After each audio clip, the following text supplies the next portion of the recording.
Shabbat Shalom. As you probably know, the holiday of Purim is coming up, the Festival of Lots. And we're familiar with that story, certainly, because, well, it's such an amazing kind of celebration that we have as we read the Megillah. We're cheering the good guys and booing Haman. Boo. And that makes it a very fun kind of celebration. But there's a much more serious aspect to this holiday as well. First of all, the Jews who lived in the city of Shushan and actually throughout the Persian Empire were threatened with annihilation.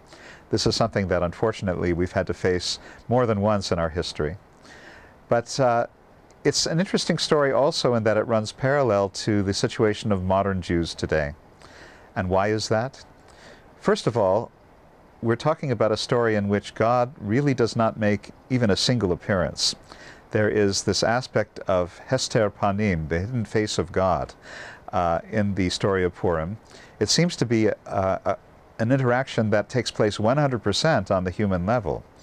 The other interesting parallel is that Mordecai and Esther are highly assimilated Jews, and we know this because of their names, actually. Mordecai being named after the Babylonian god Marduk, Esther being a variant of Astarte, who is also part of the Babylonian pantheon, and just like us, they want to advance in their society.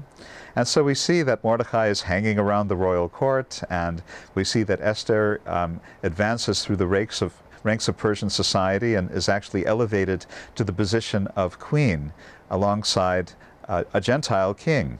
So this is an interfaith marriage, and nobody says boo about it in the book of Esther because it's apparently a completely acceptable reality. So an assimilated time with upwardly mobile Jews, with a background of dangerous court intrigue that has implications for the entire Jewish population being annihilated. So very, very interesting story. But I want to come back to this concept of Hester Panim, the hiddenness of God. We live in times in which we too have a difficulty sensing the presence of God. We too feel that the sum total of life consists of human interaction, and on a high level, on a low level, and there doesn't seem to be any sense of greater order or meaning to our existence. And this is why we say that the philosophy of existentialism is so prevalent today. It's the default, actually, of modern life, the belief that existence precedes essence. In other words, any kind of meaning that we want to give to our existence, according to existentialism, we are manufacturing it. There is no inherent meaning in anything.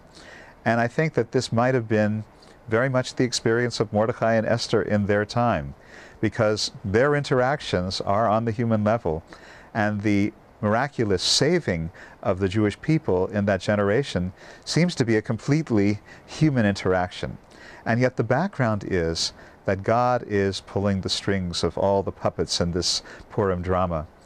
And that, I think, is the reason why the rabbis included this very interesting story in the Bible, because they wanted to demonstrate just that fact, that even when God apparently is absent, God is still very much present, and the will of human beings and the relationships of human beings are what are carrying forth God's will in His creation.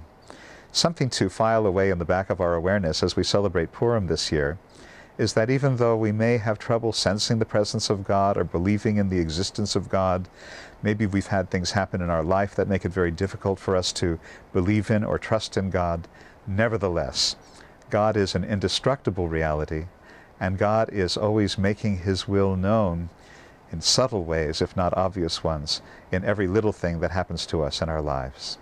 And so I want to wish everyone a very, very happy Purim celebration and Shabbat Shalom.